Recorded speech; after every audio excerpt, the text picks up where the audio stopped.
तो इमरान खान इधर हम खान से टक्कर लगा देना, बर्बाद कर देंगे उसका, ओकरा दिखा देंगे पाकिस्तानी खान में इंडियन खान में शेर और सुअर का अंतर होता है, कितना अंतर होता है दिखा देंगे उसको। चाइना और पाकिस्तान से बदला एक ही शर्त पे लेगा, जब कोई युवा 30 साल 25 साल की उम्र का जब प्रधानमंत्री बनेगा ना, बस उसको 1 महीना के लिए बना दो भाई, 1 महीना में उलटा देगा। सोच रहा थोड़ा CP रहे चाहे ना रहे, नेहरू की गलती है। तो मतलब आप झाल बजाने के लिए बैठे हैं संसद भवन में।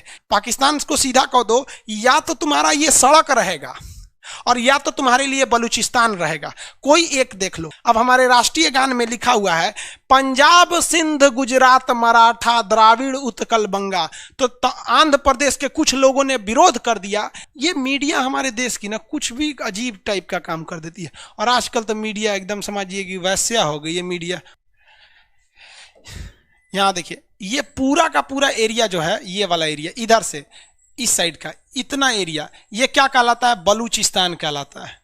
ये बलूचिस्तान के लोग वैसे ही पाकिस्तान के लोगों से नफरत करते हैं जिस तरह से, जैसे हमारी कैसे कश्मीर समस्या है, कश्मीर वाला क्या कहता है सर कि हमारी आर्मी को मारने लगता है, तो बलूचिस्तान वाला पाकिस्तान की आर्मी को मारने लगता है। लेकिन यहां कंडीशन कुछ और है। हम लोग कश्मीरियों को केवल इसलिए वहां के आतंकवादियों को गोली मारते हैं क्योंकि वो कहते हैं कि हम देश से अलग होंगे, जबकि ऐसा नहीं है। जो आधार कार्ड भारत में बनता है वही कश्मीर में बनता है, जो राशन कार्ड कन्याकुमारी में वही है। हम लोग हर एक फैसिलिटी देते हैं, लेकिन फैसिलिटी देने का मतलब ये थोड़ी है कि आप टूट कर अलग हो जाइएगा। लेकिन पाकिस्तान यहाँ पर जुल्म अत्याचार करता है, हेलीकॉप्टर से गोली मरवा देता है। बताइए, यहाँ हम लोगों ने कश्मीर में कभी हेलीकॉप्टर से गोली मरवाया क्या? अगर गलती से किसी नागरिक को, जैसे पिछले महीने 3 नागरिक मारे गए थे, तो सेना ने, जिन सैनिकों ने उन पर गोली चलाया उन नागरिकों पर, उसको जेल भेज दिया सेना ने। सोचिए इतनी डिसिप्लिन है। लेकिन पाकिस्तान के लोग बलूचिस्तान के लोगों पे बहुत ज्यादा क्या करते हैं? अत्याचार करते हैं। अब बलूचिस्तान पाकिस्तान में रहना नहीं चाहता है। अब भारत भी क्या कर रहा है? भारत सरकार भी बेवकूफी करती है। अगर पाकिस्तान के लोग कश्मीर में आतंकवाद को बढ़ावा देंगे तो भारत सरकार को भी पैसा दे देना चाहिए बलूचिस्तान के लोगों को, लो भैया तुम भी बंदूक उंदूक खरीद लो, बढ़िया से एकदम धोते रहो उन लोग को। समझ आ रहा है कि नहीं आ रहा है? अब ये बलूचिस्तान हो गया पाकिस्तान का, ये राज्य एक विवादित एरिया होगा। ये जो पाकिस्तान है, यहाँ पर कई यहाँ एक बंदरगाह है, जिस बंदरगाह का नाम है ग्वादर बंदरगाह। क्या नाम है? ग्वादर बंदरगाह। एक एक करके हम समझते हैं। और यहाँ पर है कराची बंदरगाह। ये बंदरगाह का नाम भारत से जो सट के है कराची बंदरगाह, और ये वाला का नाम है ग्वादर बंदरगाह। एक बार भारतीय नौसेना 1971 में युद्ध हुआ था ना, तो भारतीय नौसेना हमला कर दी थी पाकिस्तान के ऊपर, तो पाकिस्तानी कराची बंदरगाह छोड़ के भाग गया था। कहाँ भाग के गया था? ग्वादर बंदरगाह पर। कहाँ भाग के गया? ग्वादर बंदरगाह पर। अभी पाकिस्तान ने ग्वादर बंदरगाह दे दिया है चाइना को। किसको दे रखा है? चाइना को। और चाइना ने यहां से एक सड़क बना लिया है जिसका नाम है चाइना पाकिस्तान इकोनॉमिक कॉरिडोर, जिसको शॉर्टकट में कहा जाता है CPEC, China Pakistan economic corridor. अब इसको देखिए क्या है, हमारी सॉफ्ट नीति क्या चीज है। यहां आपको थोड़ा अपनी सॉफ्ट नीति पे बहुत अजीब सा लगेगा। ये बंदरगाह का नाम बोलिए, ग्वादर बंदरगाह। ये सड़क का नाम क्या है? CPEC। ये सड़क सीधे कहां चली गई? चाइना में चली गई। देखिए हमारी नीतियां कैसी हैं, क्योंकि मीडिया में देखेंगे तो कुछ और दिखाएगा, रियलिटी कुछ और होती है। हमारे कश्मीर से होकर यह गुजरा है, POK से गुजरा है, लेकिन भारत सरकार इसे नहीं रोक पाई है, कभी नहीं रोक पाया। चाइना बना ले गया। लेकिन हम लोग, हिंदुस्तान के लोग, गलवान में अपनी सड़क बना रहे थे ना, तो चाइना घुस गया है अप्रैल से। सोचिए, अप्रैल से घुस गया है कि तुम अपने जमीन में सड़क मत बताओ। मतलब वो साला इतना बड़ा सड़क बना के लेके चला गया और हम लोग नहीं रोक पाए। लोग समझा गया? हम लोग को क्या दिक्कत था? सीधी बात थी कि कोई भी देश यदि भारत की जमीन से कुछ नहीं करना था, संसद भवन में दिल्ली में एक प्रस्ताव पारित करना था, कोई भी देश यदि भारत की जमीन से अतिक्रमण करेगा, बिना हमारी पूछे इजाजत से सड़क ले जाएगा, तो हम उससे व्यापार नहीं करेंगे। तो पाकिस्तान से और चाइना से व्यापार वैसे ही ठप हो जाता है। या तो तुम रोको या तो व्यापार रोको, कोई एक रोको। लेकिन ना हमारे पगड़ी वाले मनमोहन सिंह रोक पाए, जो सन ऑफ सरदार थे, 1.25 लाख से एक लड़ा वहां, और ना हमारे 56 इंच वाला रोक पाए लोग। आई कोनो ना रोक पाएगा सब। समझा गया? देखिए, चाइना और पाकिस्तान से बदला एक ही शर्त पे लेगा, जब कोई युवा 30 साल 25 साल की उम्र का जब प्रधानमंत्री बनेगा ना, बस उसको 1 महीना के लिए बना दो भाई, 1 महीना में उलटा देगा। सोच थोड़ा सीपीसी रहे चाहे ना रहे भाई, बहुत अजीब सा लगता है। हमारे देश से तुम कैसे ले पे आ गए। ये दिखाता है कि उन लोग की विदेश नीतियां कितनी स्ट्रिक्ट है चाइना की, और हम लोग को उलझा के रखता है। वो इतना उलझा देता है कि आप उधर सोच भी मत कीजिए। तो सीपीईसी किन दो देशों को जोड़ता है? चाइना पाकिस्तान को।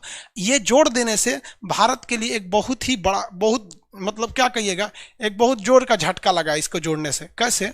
देखिए, जब ये सड़क नहीं बनी थी तो चाइना के पास एक सरदर्द था कि चाइना को अपने जितने भी व्यापार करने थे वो इस रास्ते से करता था।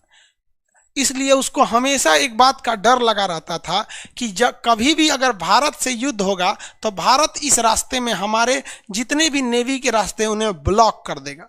इसलिए चाइना को एक वैकल्पिक रास्ते की जरूरत थी, जिसको वो आराम से बाईपास कर गया भारत को। उसे भारत का चक्कर ही नहीं लगाना पड़ा, उसके लिए रास्ते कम पड़ गए, उसका पेट्रोल बच गया, टाइम बच गया, पैसा बच गया, और भारत से सुरक्षित हो गया। जो सामान वो अरब देशों को बेचता था, इस रास्ते से ले आकर इतना घूमकर अब उसको कुछ नहीं करना है, अपने देश से ट्रक से ले आकर यहाँ से लट करके उतार देगा। ये है हम लोग की नीति, सोचिए। और हम लोग पीओके चिल्ला रहे हैं लोग। ये मीडिया हमारे देश की ना कुछ भी अजीब टाइप का काम कर देती है। और आजकल तो मीडिया एकदम समझिए कि वैश्या हो गई है। मीडिया उससे भी सस्ता हो गया मीडिया। क्या बोलिएगा इसको रिया चक्रवर्ती दिख रहा है। हमारा पीओके चल गया, अभी तक कोई वो नहीं है। अब बोलिए ना मीडिया को तो कहेगा कि नेहरू की गलती है। तो मतलब आप झाल बजाने के लिए बैठे हैं संसद भवन में कि नेहरू जब प्रधानमंत्री होकर गलती कर सकते हैं तो आप प्रधानमंत्री होकर सुधार नहीं सकते हैं, यही ना? तो सीधा कहिए कि आप में उनमें कोई अंतर नहीं है, तो कोई दिक्कत नहीं है इसमें। सबकी बात यही है, चाहे वो आप गुलजारी लाल नंदा को ले लीजिए, चाहे बीबी गिरी को ले लीजिए, चाहे आप अभी ले लीजिए, किसी को ले लेंगे आप, सब एक ही टाइप के बात करते हैं। तो ये सड़क कौन सा हो गया? सीपीईसी। पाकिस्तान के 2 बड़े बंदरगाह कौन हो गया? ये हो गया आपका कराची, और ये हो गया आपका कौन सा? ग्वादर। अब जरा देखो, ये जो हमारे संसद में बैठे हैं ना, ये ससुरे इतिहास नहीं पढ़ते हैं सर, और ना ही इनको नॉलेज है। याद करो बाबू आप लोग, चाइना अमेरिका हम्बनटोटा बंदरगाह लेने जा रहा था कि नहीं लेने जा रहा था? हम्बनटोटा बंदरगाह ले रहा था, लेकिन भारत ने क्या घुसा दिया यहां पर? बताइए, नाम बताइए फटाफट। एलटीटी। भारत ने क्या घुसा दिया? एलटीटीई। एलटीटी यहां आके इतना खरमंडल मचाया कि यहां से अमेरिका चला गया कि नहीं चला गया? चला गया यहां से। अब बताओ, हम वही हिंदुस्तानी हैं जो 1971 में इंदिरा गांधी कर सकती थी। जब यहां सड़क बना रहा था तो भारत सो रहे थे उस वक्त। हमारे जो सिक्योरिटी एडवाइजर लोग थे, लोग वो सो रहे थे। जब आपको पता है कि ये वाला एरिया बलूचिस्तान ऑलरेडी अशांत एरिया है, तो खरमंडल मचा दो, पाकिस्तान को सीधा कह दो, या तो तुम्हारा ये सड़क रहेगा और या तो तुम्हारे लिए बलूचिस्तान रहेगा, कोई एक देख लो। तो ना, हम लोग को तो ससुरा अभी बिहार में चुनाव है, इसके पहले मध्य प्रदेश में था, उसके बाद 2024 के चुनाव को अभी से तैयारी चालू हो रहा है। सोचिए, देखिए ना, फेसबुक पे ग्रुप बन गया है सब पार्टियों का। कांग्रेस के लिए अलग बन गया कि 24 में जिताना है, बीजेपी के लिए अलग बन गया, सबका अलग से बन गया। 24 में देश कहाँ जाएगा किसी को मतलब नहीं। आप खुद सोचो बाबू कि जब हमारी इंदिरा गांधी अमेरिका को बंदरगाह नहीं देने दी, श्रीलंका में घुस के तबाही मचा दी, तो हम पाकिस्तान में घुस के कहीं नहीं मचा दिए थे, नहीं मचा पाए थे। यही चीन है जो नेपाल से भगा दिया था अमेरिका को। हम वही भारत है जो यहां से भगा दिए थे, लेकिन यहां से नहीं भगा पाए। अजब नौटंकी है। ईरान में बंदरगाह लिए, चाबहार, तो कौन काम का? वो केवल व्यापार के लिए लिए हैं, कोई सैन्य अड्डा के लिए नहीं लिए। जबकि ये पूरी तरह से सेना उतार सकता है, पूरी उसी के कंट्रोल में रहेगी, चाइना के कंट्रोल में। अब क्या कहिएगा? हमारा काम है पढ़ाना, पढ़ा रहे हैं हम। नीति नहीं ना बना सकते वहां जाके। अजीत डोभाल क्या कर रहे हैं भैया? मीडिया जो है ना हमारे देश का, मीडिया ये किसी को हीरो बना देता है, किसी को जीरो बना देता है। समझ में गया? अगला पीएम खान से, ना रे बबुआ हमरा पढ़ाए दो। ऋतिक गुप्ता जी कह रहे हैं आग लगा दो इस पाकिस्तान के झंडे को, चोर है चोर है। कोई बात नहीं बाबू, देखिए हम लोग को हम लोग क्या कहते हैं कि भैया पाकिस्तान तुमसे हमें कोई दुश्मनी नहीं है, केवल 2 चीज सुधार दो। हमारा ये कश्मीर है तुम यहाँ के कश्मीर को हमारा समझो और हमें ये दे दो, और हमारे यहाँ प्लीज यार आतंकवादी वगैरह भेजना बंद कर दो। वरना तुम्हें लगता है ना कि तुम्हारे यहाँ मतलब बहुत बड़का सूरवीर है, तो हमारे यहाँ भी सूरवीर की कमी नहीं है, लेकिन एक हरामीपन और एक इंसानियत में अंतर होती है। समझ में आ गया? बस हम लोग को तो दो ही प्रॉब्लम है, बाकी तुम भी जियो ना यार, तुम भी जियो, हम लोग को क्या दिक्कत है? हम लोग की तो संस्कृति है यार, वसुधैव कुटुंबकम। अरे हम लोग से बड़ी संस्कृति किसकी होगी? हम लोग ने राक्षसों के जो गुरु थे शुक्रा, उनको हमने आचार्य की उपाधि दिया, शुक्राचार्य दिया। सोचो, राक्षस के गुरु को हम लोग ने गुरु की उपाधि दिया। इससे विनम्र संस्कृति कहां मिलेगी? लेकिन तुम हमरा ऊपरा चढ़ के मारेगा तो ना बर्दाश्त होगा। इमरान खान, समझ में आ गया ना? तो इमरान खान इधर हम खान से टक्कर लगा देना, बर्बाद कर देंगे उसका। ओकरा दिखा देंगे पाकिस्तानी खान में इंडियन खान में शेर और सुअर का अंतर होता है, कितना अंतर होता है दिखा देंगे उसको। जा क्या करेगा? ओकरा तो बियाह कैला से फुर्सते नहीं मिल रहा है, 4 गो बियाह कैले वहां पे। खैर छोड़िए, इस सब में पाकिस्तान आता है ना दिमाग खराब हो जाता है चढ़ने। इस चट्टा के वजह से हिंदुस्तान के हर मुसलमान को गाली सुनना पड़ता है यहाँ पे, हर मुसलमान को, क्योंकि सबको लगता है ये वैसे ही होंगे सब। यहाँ पर पढ़ना लिखना है नहीं सालों लोग को, 8 गो बच्चा पैदा कर देना है, भारत में छोड़ देना है, यहाँ ले यहाँ बम मारेगा सब। चलिए, ये समझ में आ गया। चीन से व्यापार बंद करना चाहिए, अभी नहीं बंद करना चाहिए बाबू, पहले चीन की हर एक चीजों को सीख लेना चाहिए। चीन की कंपनियों को कहना चाहिए कि आप, चीन का कंपनियों को, कि आपका अगर मोबाइल यहाँ से 100 रुपया में आ रहा है तो हम इस पर 100 रुपया टैक्स लगा देंगे, 200 रुपया हो जाएगा। इसलिए आप ये मोबाइल को यहीं आके बनाइए, आपका 100 रुपया में होगा। क्यों? क्योंकि अगर वो आ जाती हैं तो टेक्नोलॉजी चुरा लेंगे, और नहीं आती है तो साला टैक्स लेके उनका कमर तोड़ देंगे हम लोग यहाँ पर। तो टेक्नोलॉजी चुरा लेंगे, उसके बाद 5 साल बाद व्यापार बंद कर दो। अचानक बंद कर दोगे ना तो हमारे देश में महंगाई बढ़ जाएगी।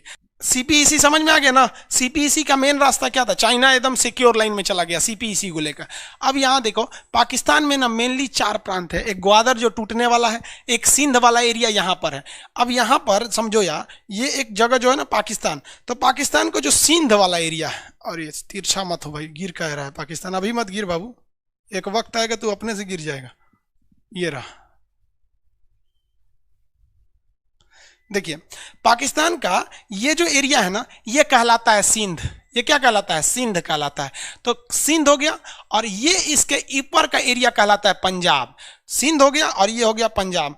आपको पता है सिंध और पंजाब के लोगों को पाकिस्तान कहता है कि यही लोग असली पाकिस्तानी है, बाकी तो साले नौकर चाकर हैं सब। पंजाब और सिंध वाला समझ आ गया कि नहीं आ गया? अब पंजाब तो हमारे पास भी है, पूरा पंजाब था तो हम लोग के पास आधा आ गया, और इस साइड के एरिया सिंध है।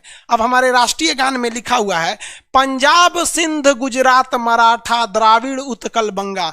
तो आंध्र प्रदेश के कुछ लोगों ने विरोध कर दिया कि हमारे राष्ट्रगान में पाकिस्तान का राज्य की चर्चा क्यों है, क्यों हमारे राष्ट्रगान में सिंध शब्द है। हम ऐसे लोगों से कहना चाहते हैं कि आपके पास 2 ऑप्शन है, या तो अपने राष्ट्रगान से सिंध शब्द को हटा दीजिए, या ये भी तो हो सकता है हम साला सिंध को वापस ले आएंगे अपने भारत में, कि अगर तुम कश्मीर से नहीं हटेगा तो हम सिंध ले लेंगे। तो हमारे हिसाब से ना दूसरा रास्ता अच्छा है, हम अपने राष्ट्रगान में सिंध रखेंगे, और हमारी ये मंशा होनी चाहिए कि एक प्लानिंग होना चाहिए कि अगले 10 सालों में इस तरह से रणनीति बनाइए कि अगर पाकिस्तान तुम पीओके नहीं दे सकते हो तो हम सिंध ले लेंगे, और हम अपने अधूरे राष्ट्रगान को पूरे सम्मान से पूर्ण करेंगे। समझ में आ गया कि नहीं? आप सहमत हैं दूसरे रास्ते से? पहला रास्ता गलत है, समझ में आ गया? सौरभ मिश्रा जी, पंडित जी पंडित जी का क्या कहना है कि सर पाकिस्तान खुद ही परेशान है सीपीईसी से लेकर।